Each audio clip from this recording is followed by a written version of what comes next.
Welcome to Flex with Purpose, the podcast that explores what it means to move toward our highest potential, not for personal gain or applause, but to strengthen others and make the world a better place. I'm your host, Schalee Sanchez, and I am thrilled that you are with us today. Each episode is a conversation with someone who lives boldly, leads authentically, and allows humility to guide their impact. It is so incredible to me how humility impacts the world through different people. There's nothing that confines humility. It is accessible and available to people of every age, every culture, every race, every location. It is accessible to all of us. And it is so exciting to me to get to have this conversation today with Braden, a young man who I had the incredible privilege to meet a few weeks ago, had an awesome conversation with him at Stonebriar Mall. And out of that came this incredible opportunity to hear his story. And I am thrilled that you are going to get to learn from him today as he shares some of his journey up to this point in his life. Braden, thank you so much for joining us here at Flex with Purpose today. Absolutely my pleasure. I'm happy to be here. I want to start out, Braden, with you telling a little bit about yourself. Share with us how old you are, where you're living, and what stage of life you're in right now. Sure. So, as Ms. Sanchez previously stated, my name is Braden Sloan. I'm 20 years old and I'm Missouri born and bred. Currently, I'm at the University of Missouri. This will be my, third semester at the University of Missouri because I started out at Mo State coming out of high school, but transferred to the university last spring. I'm about a junior in college, and I say about just because the transfer makes things a little hazy on graduation time. And I'm currently just living in a college apartment and trying to make my way through life in this early stage here. I'm working jobs and I've got a full slate of classes ready to roll this next semester. My story traces back 48 minutes north of here where I grew up. I'm in the middle of nowhere. I grew up 20 minutes from where I went to school and basically 20 minutes from everywhere else. So we were kind of on a little island out there on a little farm. It's about 200 acres we ran cattle and some hogs, chickens, and then did a little bit of row crop in a terraced pasture to the north of our house. I grew up all my life on that one property, and we initially started in an old house that's been standing since I think 1902. That house was on the property originally, and my parents, when they acquired it, the plan was always to build another house to the east of that, tear the other one down, and then move in. And eventually that happened, and so the old house has been torn down, the new one's been constructed, and we're currently thriving over there and kind of recovering and getting stuff ready to roll in the next generation of hopefully Sloan family farming. I say next generation. If I stick around, if I can stick around, I really hope I can. I'll be the fifth generation of Sloan, Beach, Gibson. The last names kind of blend together, but I'll be the fifth generation on that farm. Awesome. Thank you. Okay, so explaining where you're at, where you grew up. I am here in Dallas, Texas. Tell everybody that's listening how you ended up being in Dallas, Texas, and we got to meet in the mall. Well, it's a funny story, and as oftentimes stories go with me, they tend to be long, but we'll try to make this short and succinct. So, freshman year at Missouri State, there was a young lady that I had the pleasure of meeting named Riley Rosentrader, and I still talk with her even after I transferred up to the University of Mizzou. I think it was the week before finals, I get a text from Riley, and she says, "Hey, what are you doing next Thursday and Friday night?" I said, "Well, I'll be getting out of finals because my last one was on Wednesday." I said, "So, I don't really want to go home yet. I'll probably just be sticking around in Columbia doing nothing." And she said, "Well, how about you come with us to Texas and we watch the Missouri State bowl game?" Because Missouri State, even though they are a Division I school, they were at the FCS level. Now they're at the FBS level. So that means that they can qualify for, bowl games and kind of make, TV. But they made their first bowl game in program history, which was sort of a big deal. And a lot of the current students and alumni were going to go down to Frisco, Texas, which is just outside of Dallas, to watch the bowl game against Arkansas State. So I was thinking, I said, you know what? I've really got nothing better to do I'm probably just gonna be sticking around here and recovering from the awful experience that was finals. So why not, you know? And the best part was she had a friend that was gonna be driving, and his parents were kind enough to buy the hotel room for us. So even though there was 5 people, sleeping conditions were gonna be a little tight. I thought it's on somebody else's dime primarily. I'll have to cover for gas and then a ticket, which is gonna be around, $60 to $80. Sign me up. Let's go. I need to get out of the state just because I hadn't seen anything else but Missouri for so long. So I said, yeah, let's do it. We went down there. Drive was great. The company was outstanding. I got along with her and her friends just fine. And then we watched the bowl game, got some rest, and the next day the girls wanted to go shopping. And so naturally we had an hour or two to kill. So we went to the Stonebriar Mall. And on our way out, coincidentally, I ran into Miss Sanchez, and she asked me about what my thoughts on humility were. And for me, humility it's a really big part of my life because humility, like Miss Sanchez says, it truly is a superpower. It's kind of an abstract concept in my opinion, but it ties into confidence and your self-worth and kind of who you are and the identity you carry with you every day. So I gave actually a quote from Uncle Iroh from Avatar: The Last Airbender because that's one of my favorite TV shows. And even though it is primarily meant for children, I feel that a lot of us could sit down and really get our breath taken away by some of the wisdom that is expelled in that show. One of the lines that I quoted was Prince Zuko is struggling with a new bending concept in the show. Iroh says that the reason he can't grasp this concept and master it and begin to learn is because he's at war within himself and he is deep down shameful of something. But Zuko says he's not ashamed of anything. In fact, he's as proud as ever.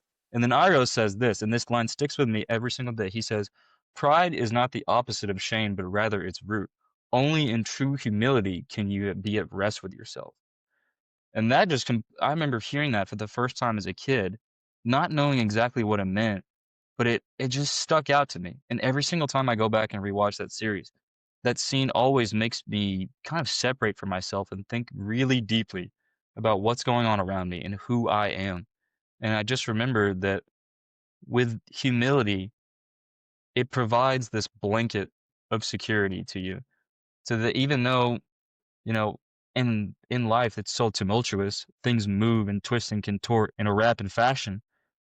If you're humble, you can center yourself and just say, whatever happens, I can deal with it. I have people around me that are going to help me. I can help myself. And even though bad things will happen, I don't have to be ashamed of it because I'm humble in everything I do. So that's kind of our, initial interaction and the source of this conversation. Yes. So, everyone who's listening, you can obviously tell why I wanted to invite Braden to come and have this conversation and let all of you benefit from hearing what he has to share because just what he said right now is so valuable in that humility, true humility enables us to be at peace with ourselves, to be at rest with ourselves, to not feel ashamed. But I also want to give Braden the opportunity to explain how he's actually lived that out because this isn't about defining humility. We don't have these conversations because we're trying to give humility a definition. We're letting people see how it's embodied, how it's lived out. And so I want Braden to get to share two significant times in his life. And I know he's going to have other things to share as well, but specifically what I know about a moment when he had a huge victory. He plays baseball, they went to state, what he learned through that experience about humility, but then also a really difficult time that he went through. And as he's already mentioned, humility keeps us stable through the highs and the lows of life. So, Braden, will you start out by talking a little bit about your experience with baseball and tell us how humility is connected to that part of your story? Absolutely. Baseball is an interesting game. It's a game that does something that the other two sports in my life really didn't. So for a long time, I also played football and basketball. Football, in my opinion, is a game of physical strength and kind of aggression. You really have to put yourself in a mentality of a warrior, honestly, because you're putting your body on the line and you'll be facing people that are most likely bigger than you, stronger than you, faster than you. And oftentimes it won't be enough. Basketball is a little bit different. It's about speed and it's about focus. Basketball is decided in a few moves on every single possession, and it's a game of constant moving and shifting. I think basketball is more like sand in the way that it shifts and flows, but it can be sedentary at times. Football is more, rigid. It's more like a wall or, iron or something that's more concrete, if you will. Baseball, on the other hand, is a game of mental fortitude combined with the other two's previous strengths. Games are decided in a few moments, and there is a constant state of mental readiness that you need to put yourself in order to succeed. And if that mental readiness is compromised, it will seriously hamper your success. So the best example I can give it is hitting. Hitting is extremely difficult because it's all in your head. Most likely, if you're any kind of good baseball player, you'll be able to step up to the plate and just put the bat on the ball. But after a strikeout or subsequent strikeouts, players can get into what we call a slump. And a slump is just a series of at-bats where you cannot get on base. Can't get a walk, can't get hit by a pitch, can't get a ball in the playing field, just strikeout after strikeout, ground out after ground out. And you just keep going back to the dugout. And that's a really difficult hole to get yourself out of. One thing I found with humility was every time I walked up to the plate, I needed to realize that there was no shame in failure. There was only shame in not trying. There was no shame in walking up to the plate and the first pitch you see, take a mollywop at it. Just give it your best shot and put the bat on the ball. And you've got 3 opportunities to do that. There's 3 strikes. But in total, you could stand up there for all of eternity and keep fouling pitches off. And that's really what it's about, is it's that state of mind you can get yourself in to convince yourself that I'm here for a reason. I was chosen to be in this spot by my coach because people believe in me. In being as such, I have pride in the fact that they believe in me, but I'm also humble to be here, and I'm going to put myself in a position to succeed. My senior year, I had the privilege to actually go to state in high school baseball. I was on a really good team. I've been playing with the guys I went with since probably, oh my goodness, probably before kindergarten. We'd all grown up together, and some of them were really, really good. I probably was mediocre. I played right field and started on that team basically the whole year. I'll never forget it. I was in a hitting slump, actually. I think the last couple at bats on the road to state, because you to get to state in the state of Missouri, at least in Class 2 baseball, you start out at the district level, and then you have to win your district. And the district is composed of a few schools near you. So I think we played 3 games to get to the district championship, won the district championship. Then you go to sectionals, which is, I think, the district champions around you. Whoever's closest, I believe, is who you play. Then you go to regionals, and regionals is whoever's left. I think there's about 8 teams that play in regionals, and of those 8 teams, 4 survive. The final 4 meet together at the state championship, where you play a qualifier game, which is the semifinals, and then the championship game. So however many that is, we won them all and got all the way to state. But on that road, I think I might have gone maybe 2 for 12 at bat, and not counting walks. For some reason, I just kept popping up, and I could not get a ball in play. I batted 8th in the lineup, and there had been some conversations had with my coach about maybe DHing for me, but we already had a DH on the team. And so really and truly, they just said, look, whatever's going on in your head, you need to know that there's a reason you're in the lineup, and you're going to go hit, whether you want to or not. We need you. So forget all that other stuff. If you see an inside pitch, because what we've seen from you is your pitch, when you absolutely get a hold of the ball, is inside and low. So if you see that, it doesn't matter if we gave you a bunt sign or a take sign, take it. Send that son of a gun somewhere. So we get to the state championship game, and things are not going well. I think they had us 5-zip in the 4th inning, I want to say. and I'd already had an at-bat that game. I'd seen, I think, 3 pitches, 2 balls, and then the first one I saw was low and in the middle. I decided to put a bat on it. What ended up happening is I grounded out to third, but moved the runner over, but it didn't matter because, strikeouts in the end of the lineup. So we're in the 4th inning, and they've got us 5-zip. We really need some runs. We managed to get runners on first and second base with, I think, 1 out because the guy ahead of me had struck out. And so I walked up and I was kind of nervous, trying to suppress those butterflies that you get in big moments like that. And the other team, they were from around the area, so they had a huge, basically home section. So the crowd got loud. The pitcher gets in his windup. He throws the first pitch, and I said, "Oh my God, here it comes, inside and low." And so I load up and absolutely whack it, drive it, and it's a miracle it wasn't a foul ball. Drive it within an inch of the third base back corner and send it all the way to the corner. 2 runs score, or no, actually I lied. We had bases loaded. 2 runs score, and then the guy ahead of me gets over to third. I get over to second. And when you get a double in baseball, you obviously do your double celebration. We had a little tradition in our team where you put your one hand on your chin and another hand out to the dugout and you wiggle your fingers.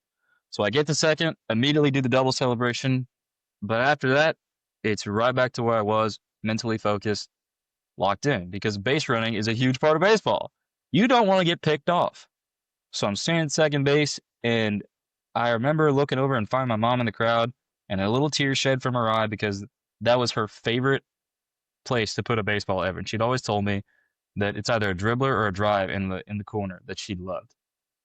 But then after that, got locked back in the game.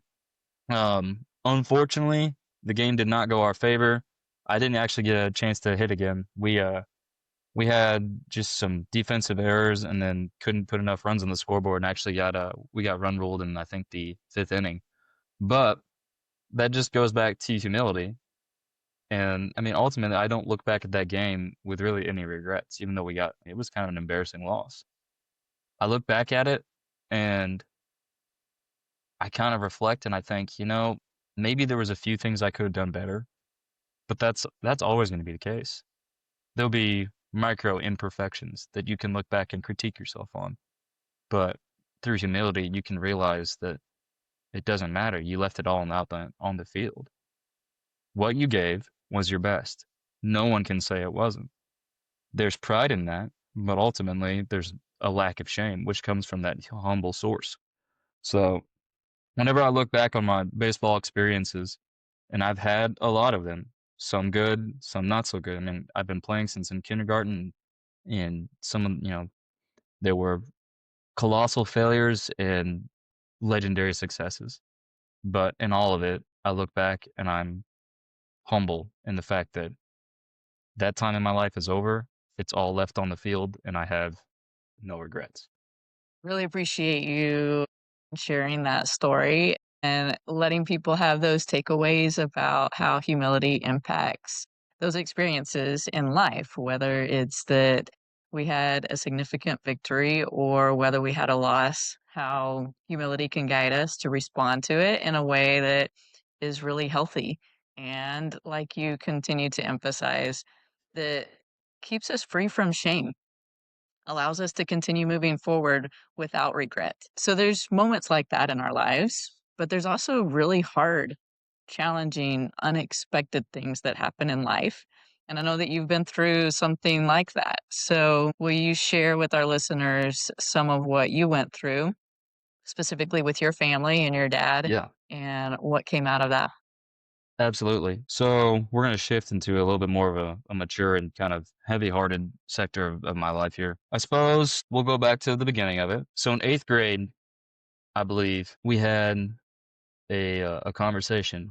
My parents sat down with me and we all had a conversation. Earlier that year, we had a pretty bad winter storm. And during that winter storm, we had been trying to get a generator set up outside the house because we'd lost power.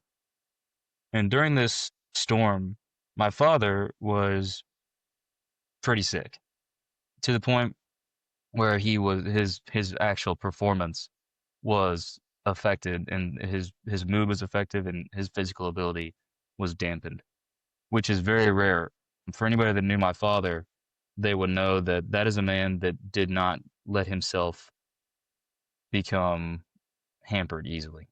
And he was very physically fit, especially for a man of his age. He prided himself in his fitness, in fact. So he ended up going to the hospital for to get checked for pneumonia because in Missouri, especially when it gets kind of cold and rainy and damp, that is what we call pneumonia weather, and it affects everything.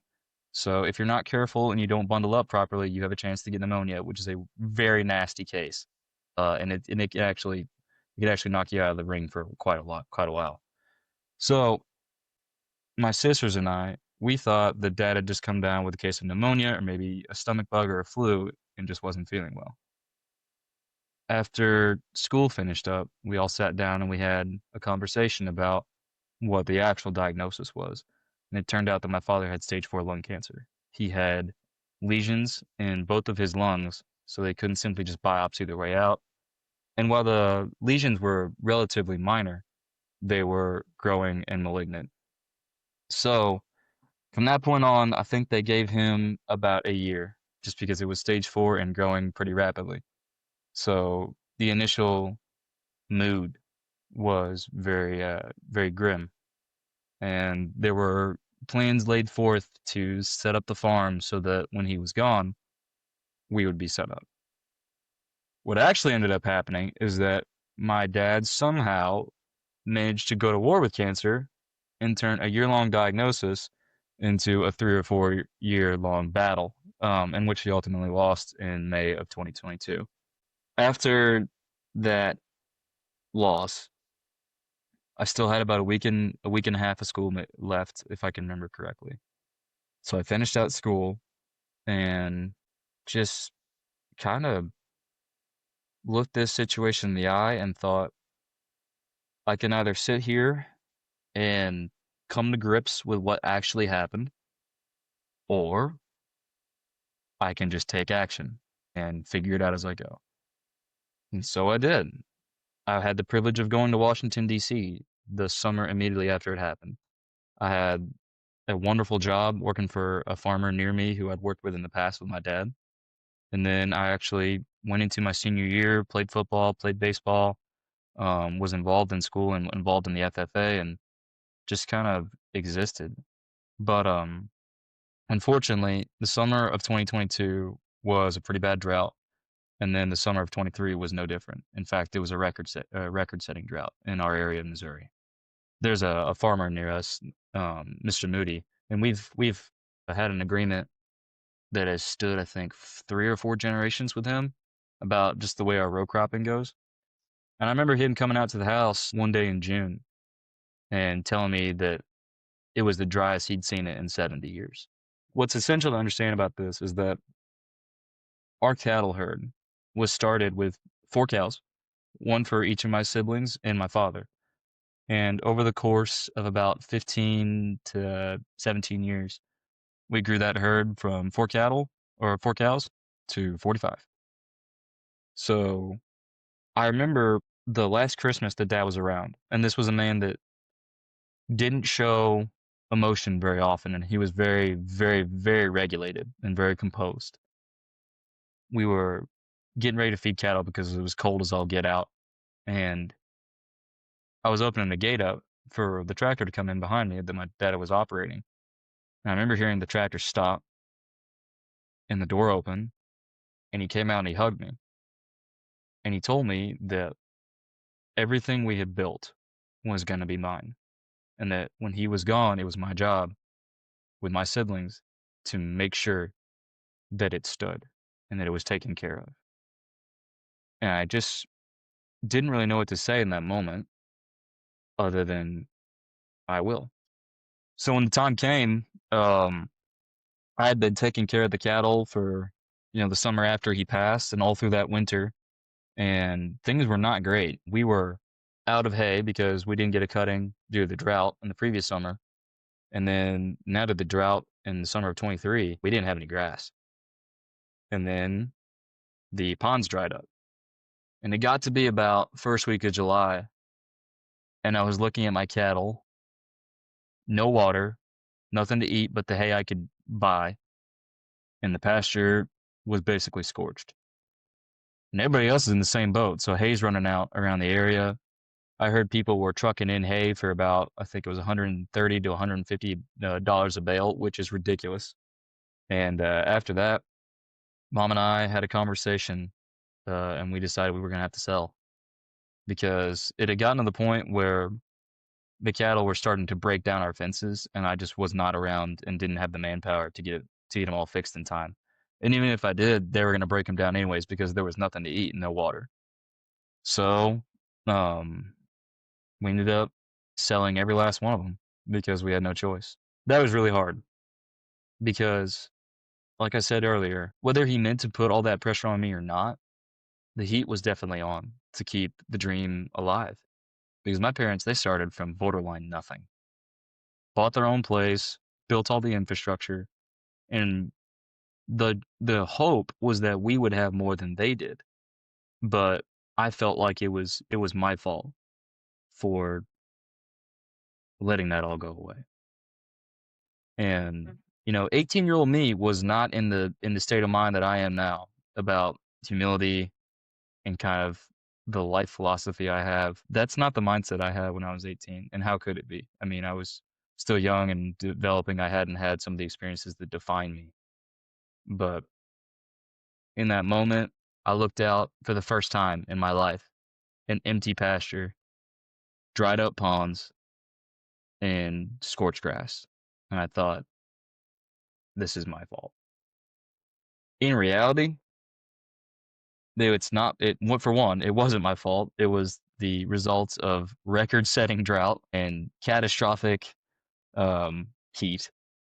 But even still, regardless of what the facts are, in my head, I still need to convince myself that there was nothing I could do.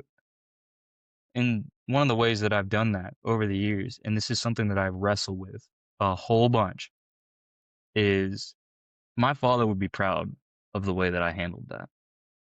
There's a lot of people that are proud of the way that I handled that. I held out a lot longer than some people could have. And it was a lot to deal with. I'm telling you what, I mean, I remember in the winter getting up at 5:15 to go cut ice, put out hay, feed the chickens, and then get myself ready to go to school. And after that, go lift weights for baseball and come back home and do it all again and make sure that the cattle weren't dying. There was a ton of work that I put into that place, and it was really, really difficult to know that, or to believe, I should say, that it didn't matter. But in reality, it did. I mean, I can look back at it and whatever thoughts I have, I can know that my father would be proud of the way I handled it. And I don't need to feel any shame for letting those cattle go. In reality, it was the best decision I could have made at the time with the resources available. So it wasn't a lesson that taught me humility, but it was something that very much so humbled me and just brought me down to a very centered level of existence. And it's something that's really shaped me as a human being over the last couple of years. So when I look back at it, I need to remember that there's no shame in the way you handled things. You did your best. You shouldn't feel proud of the decisions you made, but you should learn the lesson from this situation, which is that no matter what, you can be humble in what happened, and you can learn from this. And I think the lesson from this situation is actually how to learn. So, yeah, that's kind of what happened with my father and the cattle. Um, it's pretty sad, but the good news is we are rebuilding the herd as we speak. We're gonna start from square one, and the way we did it, starting out was we had somebody come out and rent the ground for some cattle, and then we might throw in some of our own with theirs, and we might get the herd restarted. It's gonna look a lot different because there's gonna be less personnel around the farm that's able-bodied to take care of them, like myself. But hopefully one day we can see our own cattle back there on that pasture and have our farm operating as the way it once was.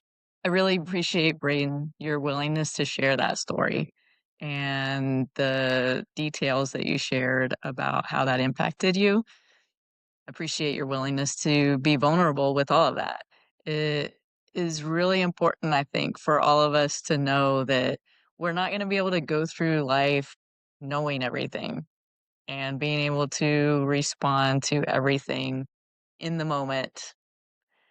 It's a journey, and something that you were talking about that I think is really resonating with me is that you look back and see an opportunity to critique yourself, to criticize yourself, and to say, well, I failed at that.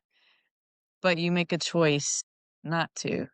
You make a choice to see and know that you did the best that you could do in that moment. And I think that that's something that all of us can benefit from, because we all have things like that in our life where we can look at the past and say, oh man, I really messed that up. Like I can't believe that ended up that way. And it's not about our circumstances, because so often we don't have control over the circumstances. Like you didn't have control over the drought and what happened because of the weather. You have absolutely no control over that.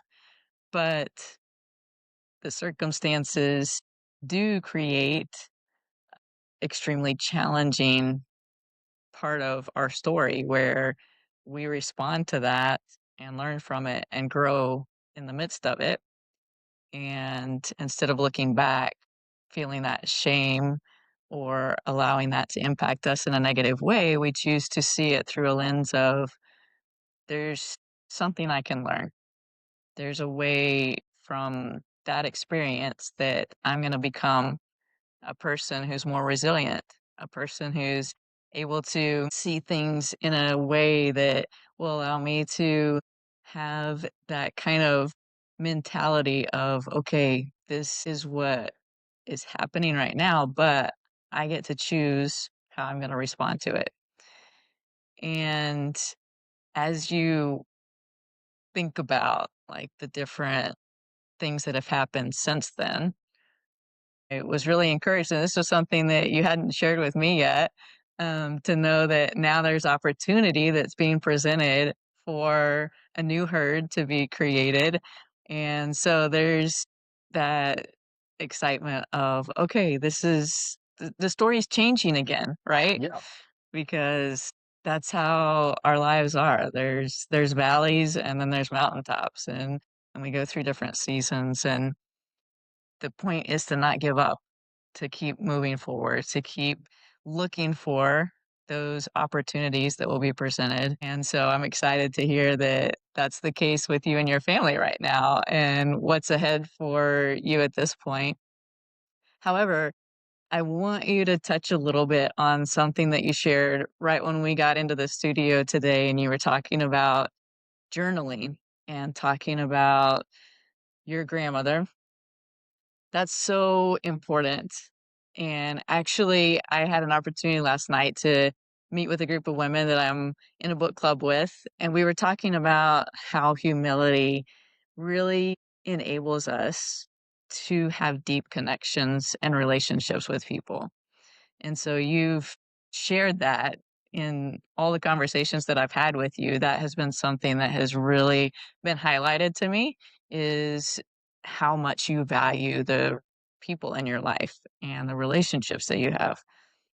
The other part of that is your journaling and self-awareness, and how that enables you to be grateful for what you have and be able to really take advantage of the moment and what you're being presented, the opportunities that you have. So, talk with us a little bit about those things. Yeah. So mainly with the relationships that I have in my life with countless people at this point, and I wouldn't have it any other way. I've always been a extroverted social butterfly, and it's it's bit me in the tail in a few circumstances, but for the most part, it's been something that has really propelled me forward, not only in my life but also in my career at this point. But with my grandmother especially, one thing that I've realized, especially as I've gotten just a little bit older, is that there is there will be no point in my life where I know everything. There will be subjects in which I am not educated and topics that I have absolutely zero knowledge about. And a great resource for guidance in knowledge in general is those that are older than you. And I don't mean to call my grandmother older, but she is elderly at this point. You're doing it very respectfully. Well, and then one of my favorite parts about the breaks I get in college is that I get to go home, and it always seems as if my grandmother has got some story or dosage of wisdom that provides kind of a guiding light for where I'm headed next in life. Mhm. And she's always got just countless stories or pictures, just some form of verbal media or physical media that has pertinence to my current situation. But in that lesson, I mean, we have to realize that the greatest resource and one of the personal gifts of humanity is humanity itself. There's Right. seldom a person that cannot change your viewpoint on life. And I always cherish an opportunity to speak with somebody new or be a part of someone's story in a way that either changes them or changes me. But on the subject of journaling, for me, I started journaling my freshman semester at college because I found myself in a pretty dark spot. Mm. Obviously, the thing with the cattle had just happened, and I was really struggling to find an identity, and kind of realize what I was doing in life because it just seemed all so meaningless in comparison to where I was previously at, where lives were on the line and every day was outside something new. Even when I wasn't working on my farm, I was working for a farmer near me, and there were literal life and death scenarios I got myself into. Or I was responsible for making sure that fire did not burn down an entire bean field that I do not know how much it would have that it yielded. And I'm not sure how much that amount comes to monetarily, but I don't think it was small. But it was really hard for me freshman year to kind of believe that this was going to matter because I looked at what it was going to take to graduate. I thought, oh my God, I've got 3.5 more semesters of this bare minimum, most likely 4. And I mean, I'm just going to be here forever. And the reality is, yes, you will be. And I'm still in it.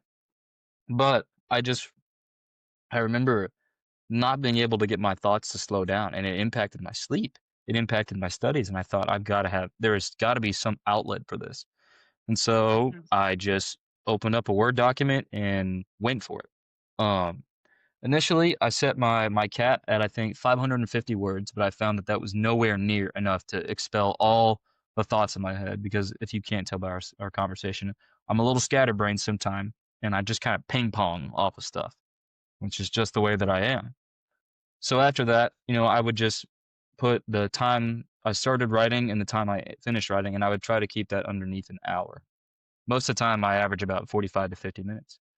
Usually, I try to write down the subject of what I'm talking about and then use that as kind of guide rails to keep me on track so I don't divulge too much into the details and kind of stay more or less centered on what's actually bugging me.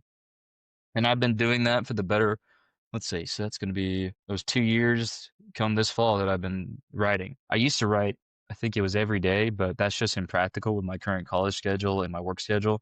So usually I write just whenever something is really bugging me, and I need to see my thoughts on a Mhm. paper because, journaling for me is, it's the first stage. Well, I can't say it's the first stage. It's the second stage of reflection. The first stage is the actual thought dawning in my head or something causing discomfort mentally. And I'm thinking, Mhm. gosh, that's bugging me. Or I'm up, for hours on end at night thinking about whatever it is. That's stage one. Stage two is actually writing that down. And the way I do that is I just, like I said, write my main topic and then throw words at it. Whatever I think immediately is transposed onto the page. The third stage is, of course, looking at that, understanding what is going on in my head, and better, or I can't say better understanding myself, but better gauging my mental state and where I'm at. And then I can adjust off of that. If I'm feeling lazy, I'll see it on the page and I can understand that, okay, you're pushing yourself, you've been pushing yourself. This is a time in life where you've just kind of recoiled from that. There's nothing wrong with that in a short little burst, but your efficiency has gone down. And if you want to, be a student and if you want to sustain yourself, that's going to have to change. How are we going to change it? And usually I'll make plans. Journaling has actually served as the baseline of my almost week to week function because in my stress mentally is obviously classes, work, and then several other outside factors. But usually those will come up in the time it takes me to journal, and I can make a mental bookmark of that. And then I keep schedules on my phone and I'll write out what I'm doing in 45-minute blocks all the way down until the end of the day. That way, especially if I'm feeling lazy, I'll be able to mitigate that by just having almost every minute theoretically booked out. What I hope happens when I do that is that I meet somebody that totally derails that train and I make a new friend. And that's happened on several occasions. And there's nothing wrong with that. But I feel like journaling allows you to really and truly sit down, take some time for yourself, and be honest. If you're feeling inadequate in any way, you can sit down and write and be honest with yourself about what that is and then make the adjustment. Because there will be times, I mean, it's like you said earlier, there are mountaintops and valleys. And I really, truly, and truly believe that you can't ignore how it feels to be in a valley. You need to feel that, understand what it means to be at a low point, and know how to change it. And just don't ignore what it means to be depressed or be sad or be down on your luck, because that will happen. And I believe that the way I conduct myself in the early portion of my life will really and truly define me as I grow older. I want to build those neural pathways that allow me to approach every situation, high or low, from a state of I can write about this, I can make adjustments, and I can change my life accordingly, whatever that may be. So, yeah, I mean, I really, if you're not journaling and you're having these thoughts of just what is going on? Where am I at? What's Mhm. happening? And I feel like my life is, spiraling in whichever direction that is. Sit down, take just an hour for yourself and write whatever you're feeling and then gauge it. Don't just put words on a page and say, I journaled, I'm a good human. That's great. Good for you for at least starting, but seriously consider what you're thinking and then take time to reflect your philosophy. So, and I've done that I intend to keep doing that for quite some time. And I have got flaws upon flaws that need refinement. But the journaling helps me identify those. So, and that's just the way I do things. I appreciate you sharing all of that. And there's several things that I want to make sure that our listeners caught as you were talking. The first thing is you mentioned how every opportunity to meet someone is an opportunity to learn something and allow you to be changed or allow the other person to be changed. But there's a reason for that intersection, for that connection, for that interaction. And having that openness, that state of humility gives you that freedom, that willingness to be like, you know what? This is someone that is going to give value to my life and that I'm going to get to contribute and give value to their life. And to be able to see people through that lens is incredible. But also, you talked about your intentional going and sitting and listening to your grandmother. The value of humility teaching us to be willing to listen requires us to be still, not be the ones talking, not be the ones that are throwing out ideas, but to receive, to have the control, the discipline of, okay, I'm going to pay attention to what this other person is saying right now and just let that soak in.